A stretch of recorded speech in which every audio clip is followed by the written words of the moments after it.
तो संक्रमण के खिलाफ दिल्ली कैसे लड़ रही है, दिल्ली में कैसे हालात सुधर रहे हैं और कोरोना से निपटने की आगे की क्या तैयारियां हैं, इन सभी सवालों पर हमारे साथ बात करने के लिए इस वक्त मौजूद हैं दिल्ली के उप मुख्यमंत्री मनीष सिसोदिया। मनीष सिसोदिया, बहुत बहुत स्वागत है आपका जी न्यूज में। जी बहुत बहुत शुक्रिया। जी, दिल्ली के मुख्यमंत्री अरविंद केजरीवाल की ओर से दावा किया जा रहा है कि हालात सुधर रहे हैं, लेकिन अगर हम आंकड़ों को देखें, 1-2 मार्च को पहला केस कोरोना का मिला था और अब यह संख्या 87,000 को पार कर चुकी है। तो हम कैसे माने कि ये सुधर रही है स्थिति? ये इसलिए मानना होगा क्योंकि जून के पहले सप्ताह में जो स्थितियां थीं और आज जो स्थिति, कोरोना एक रियलिटी है। आज की तारीख में कोरोना बढ़ा है, देश में कोरोना का स्प्रेड हुआ है। उसमें 1 जून के पहले सप्ताह में जितने केसेस थे, जिस तरह के हालात थे, उससे आज के हालात में कह सकते हैं कि स्थिति सुधर के स्टेबल हुई है, स्टेबिलिटी की तरफ बढ़ रही है। आज दिल्ली में टेस्ट लगातार बढ़ रहे हैं। आज दिल्ली में बेड्स की संख्या, जितने बेड्स की जरूरत है उससे कहीं ज्यादा है। 6,000 बेड्स की जरूरत थी आज की तारीख में, आज 15,000 बेड्स हमारे पास में उपलब्ध हैं। आज हम जो जून के पहले हफ्ता में उम्मीद कर रहे थे कि शायद आशंका जताई जा रही थी कि शायद 50,000 तक एक्टिव पेशेंट्स होंगे, वो संख्या आज 25-26,000 है। तो इसको देख के हम कह सकते हैं कि स्थिति काफी कंट्रोल में है और स्टेबिलिटी की तरफ बढ़ रही है। जी, लेकिन मनीष, जून के पहले हफ्ते में आपने खुद एक एस्टिमेट दिया था, जिसका जिक्र आप कर भी रहे हैं कि 31 जुलाई तक 5.5 लाख केसेस दिल्ली में हो जाएंगे। उस एस्टिमेट का आधार क्या था और आज जब आप कह रहे हैं कि स्टेबिलिटी आ रही है, तो ये क्या कुछ नए प्रोजेक्शंस हैं जिसके आधार पर अब आपका ये नया एस्टिमेट जारी हो रहा है? देखिए, इसके जितने भी प्रोजेक्शंस आए हैं वो भारत सरकार की तरफ से, भारत सरकार के एक्सपर्ट्स की तरफ से आते हैं। उन्होंने भारत सरकार की तरफ से एक पोर्टल तैयार किया है जिस पर सारा डेटा डाल के प्रोजेक्शंस सामने आते हैं। मैंने जो प्रोजेक्शंस रखे थे उस वक्त वो भी भारत सरकार के पोर्टल से ही लिए गए प्रोजेक्शंस थे और वो उस वक्त की रियल स्थिति थी। वो कोई इन्फ्लेटेड नहीं थे, वो कोई आर्टिफिशियल नहीं थे। उस वक्त भारत सरकार की वेबसाइट ने जो प्रोजेक्शन किए वो हमने जनता के सामने रखे और शायद उसकी वजह से लोगों में भी और सतर्कता आई, सरकार में भी और गंभीरता आई। सारी सरकारों ने मिलकर काम किया, समाज भी आगे बढ़ के आगे आया। कई संस्थाएं जिन्होंने हॉस्पिटल सेटअप करने में मदद की वो आगे आई और आज हम यहां खड़े हैं कि इतने सारे टेस्ट होने के बावजूद, पहले हम अगर आप देखें 15 जून तक लगभग ये स्थिति थी कि हम 6,000 टेस्ट करते थे तो 2,000 लोग पॉजिटिव पाए जाते थे। लगभग 30% लोग, 31% लोग पॉजिटिव थे। आज हम 20,000 टेस्ट कर रहे हैं तो 2,000 लोग पॉजिटिव पाए जा रहे हैं, तो लगभग 10-11% पॉजिटिविटी रेट आ गया है। इसको और देखें तो कुल मिला के 13% पॉजिटिविटी रेट है ये। तो ये काफी अच्छा इंप्रूवमेंट कहा जा सकता है वर्तमान हालात को देखते हुए। जी मनीष सिसोदिया, केंद्र सरकार की मदद के बाद हम क्या ये कहें कि अब वो सुधार देखने को मिल रहा है, क्योंकि अमित शाह की साथ भी काफी मीटिंग्स हुई, हेल्थ एक्सपर्ट्स को बुलाया गया, उसमें भी कई फैसले लिए गए। तो कितना क्रेडिट आप केंद्र सरकार को देंगे इसके लिए? सारा क्रेडिट दे देंगे जी, जितना लोग ठीक हो जाएं। क्रेडिट की लड़ाई नहीं है, लड़ाई तो लोगों को ठीक करने की है। केंद्र सरकार को सारा क्रेडिट चाहिए, हम तो सारा क्रेडिट भी कह देंगे केंद्र सरकार का ही है। हमें इसमें कोई नहीं लड़ना है। हमको दिल्ली वालों की चिंता है। मुख्यमंत्री जी का यह कहना है कि दिल्ली वालों के लिए कुछ भी कर सकता हूं मैं। किसी के आगे हाथ जोड़ने हैं, किसी को मनाना है, किसी से मदद मांगनी है, सबसे मदद मांगेंगे। मुख्यमंत्री जी ने केंद्र सरकार से भी मदद मांगी, मुख्यमंत्री जी ने समाज से भी मदद मांगी। राधा स्वामी सत्संग जैसी संस्थाएं, जो इतनी बड़ी संस्थाएं हैं, उन्होंने आगे आके बढ़ के मदद की। Youth for doctors for you जैसी संस्थाएं, जिन्होंने जब हम नई बेड फैसिलिटीज बना रहे हैं वो आगे आए। आईटीपी जैसी संस्थाएं, आईटीपी जैसी संस्थाएं आगे आई।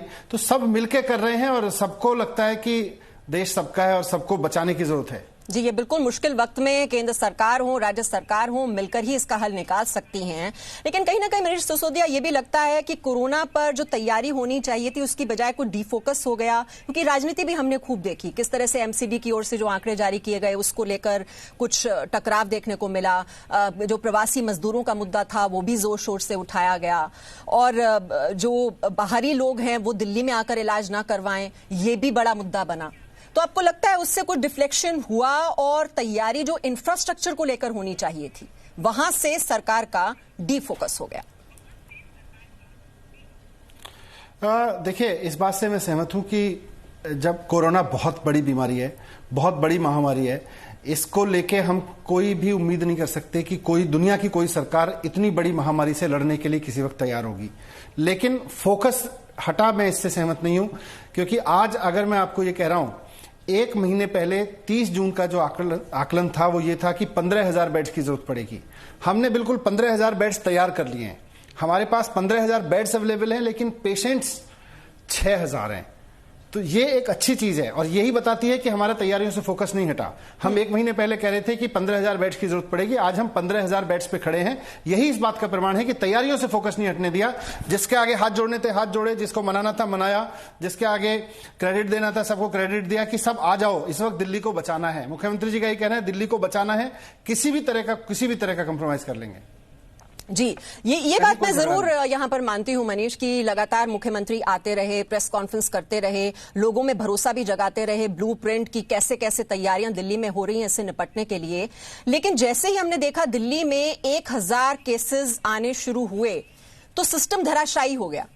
बेड्स की व्यवस्था नहीं है, अस्पताल में एडमिशन नहीं हो रहा, जो कोरोना ऐप लॉन्च हुई उसमें दिक्कतें दिखाए जा रहे हैं, ज्यादा बेड्स वेकेंट हैं, लेकिन वहां पर लोग पहुंच रहे हैं तो एडमिशन नहीं हो रहा।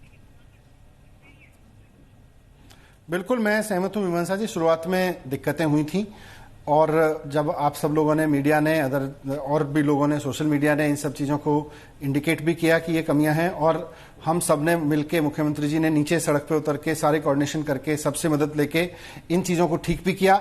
आज आप देखिए, आज ऐप बहुत बढ़िया काम कर रहा है। आज वेंटिलेटर से लेके एक एक बेड की ऑनलाइन जानकारी हर मरीज को उपलब्ध है कि वो कहीं जाना चाहता है तो किस हॉस्पिटल में कितना मरीज है। ऐप लॉन्च करने के शुरुआत में दिक्कतें हुई थी, कुछ अस्पतालों में दिक्कत आई थी, उनको भी ठीक कर लिया गया है। आज खुद सारी जगह उनकी तारीफ हो रही है, एलएनजेपी जैसे अस्पताल की, उसके मैनेजमेंट की, जहां पहले 2-3 घंटे भी लगे ऐसा सुनने में आया, आज 10 मिनट के अंदर अंदर पेशेंट की भर्ती हो जा रही है। अभी भी कुछ शिकायतें आ रही हैं मनीष जी, अभी भी कुछ शिकायतें आ रही हैं। प्राइवेट अस्पतालों में लंबी वेटिंग लिस्ट है। अगर एडमिशन के टाइम पर ही अगर एक शख्स से ले लिया जाता है 4 लाख रुपए, फिर अगर आप आईसीयू में जाते हैं तो आपसे 1 लाख वसूला जा रहा है, फिर अगर आपको वेंटिलेटर की व्यवस्था है तो ये भारी भरकम जो फीस वसूली जा रही है। आप सोचिए, एक आम इंसान एक बीमार हो रहा है, एक तो उसको ये इतनी बड़ी चुनौती है, इतनी बड़ी समस्या है उसके लिए, और फिर उस पर इतना बोझ लाद देना, क्या ये जस्टिफाइड है? नहीं, हॉस्पिटल के बेड्स अवेलेबल हैं, ये ऐप पे उपलब्ध हैं, इसमें कहीं कोई झंझट नहीं है। कोई व्यक्ति अगर यही कहेगा भी मुझे तो इसी हॉस्पिटल में बेड चाहिए, अब उसके लिए तो कहना मुश्किल है, लेकिन अगर कोई व्यक्ति कहे मुझे एक प्राइवेट हॉस्पिटल में बेड चाहिए और एक में नहीं तो दूसरे में भी मैं चला जाऊंगा, उसके लिए तो बहुत सारे बेड्स उपलब्ध हैं। 6,000 पेशेंट्स हैं, 15,000 बेड्स उपलब्ध हैं। जहां तक रेट्स का सवाल है, रेट्स तो मतलब इसमें भारत सरकार की कमेटी की रिकमेंडेशन के आधार पर और उसको और थोड़ा 4 कदम आगे बढ़ते हुए दिल्ली में फिक्स किया गया है, और उससे ज्यादा कोई अगर हॉस्पिटल रेट ले रहा है तो सरकार भी उस पर एक्शन लेगी। तो वो एनफोर्समेंट है उसका, वो जो डिसीजन लिया गया था कि इस रेट से ज्यादा नहीं लिया जाएगा, अपर सीलिंग तय की गई थी, उसी के अनुसार चल रहा है काम। जी, और मनीष सिसोदिया, दिल्ली में घर घर जाकर सर्वे किया जाएगा, ये बैठक में फैसला लिया गया था, उसका अब स्टेटस क्या है? घर घर के सर्वे पर केंद्र सरकार की एक एक्सपर्ट कमेटी ने यह सुझाव दिया था कि इस तरह का सर्वे कराना चाहिए।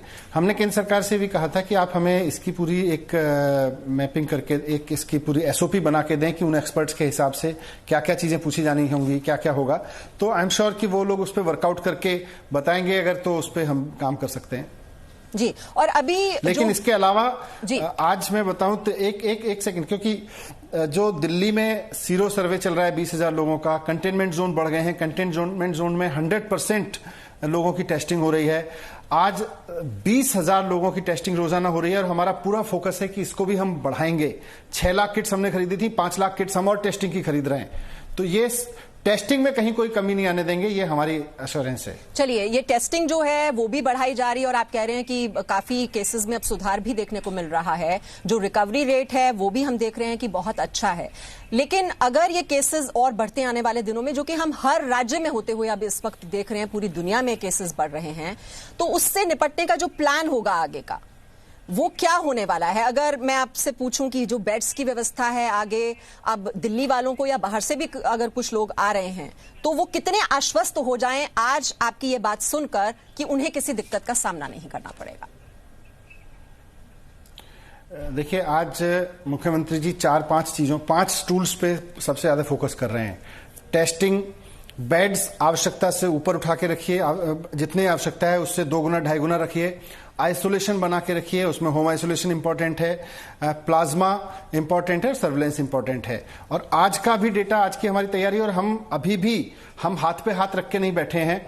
अगर आज मैं आपसे ये कह रहा हूं कि 15,000 बेड्स हैं और भले ही हमारे पास 6,000 पेशेंट्स हैं, तो ऐसा नहीं कि हम 15,000 पे रुक जाने वाले हैं। हम अपने बेड्स की कैपेसिटी, हम अपने आईसीयू की कैपेसिटी लगातार बढ़ाने पे काम कर रहे हैं, टेस्टिंग की कैपेसिटी लगातार बढ़ाने पे काम कर रहे हैं।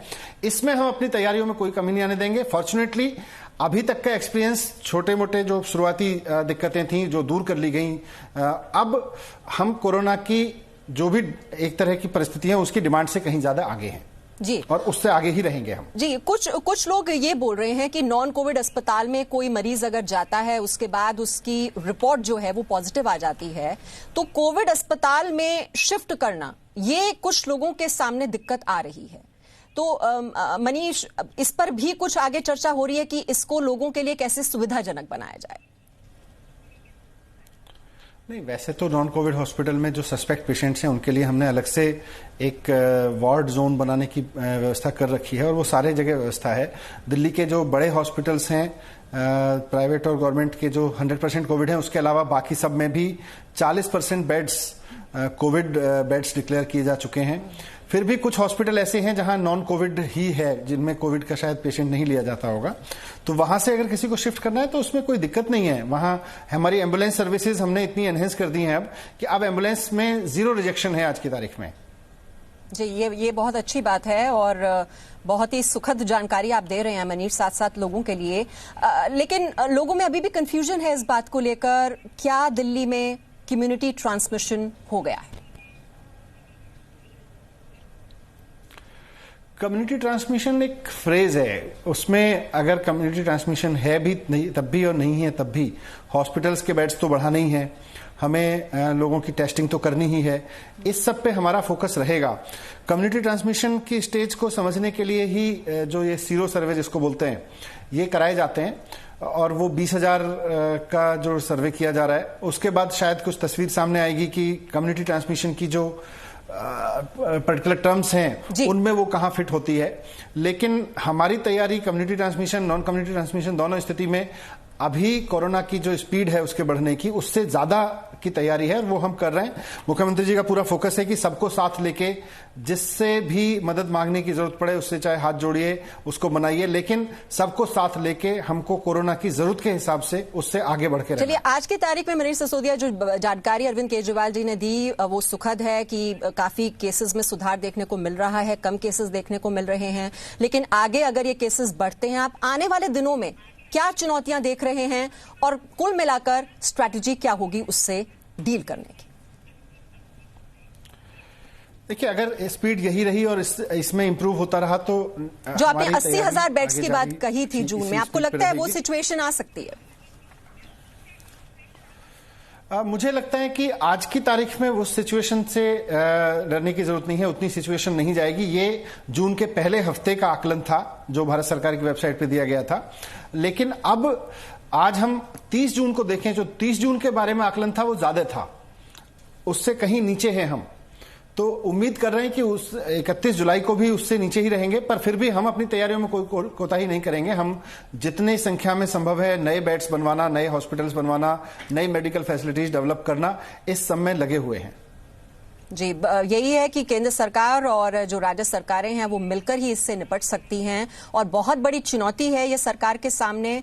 और ये बहुत ही सुखद जानकारी जो आज सुनने को मिली अरविंद केजरीवाल जी ने जो दी कि लगातार अगर ये स्थिति में सुधार हो रहा है, यही लोग चाहते हैं देश के, और दिल्ली तो देश की जान है और राजधानी है, तो हम बहुत कोशिश भी है और हमारी अपेक्षा भी है कि जल्द यहां पर सुधार हो आपकी कोशिशों की वजह से। बहुत बहुत शुक्रिया मनीष सिसोदिया जी हमसे बात करने के लिए और जानकारी हमें देने के लिए, बहुत बहुत शुक्रिया। Presenting B news app available on Google Play and App Store, download it now.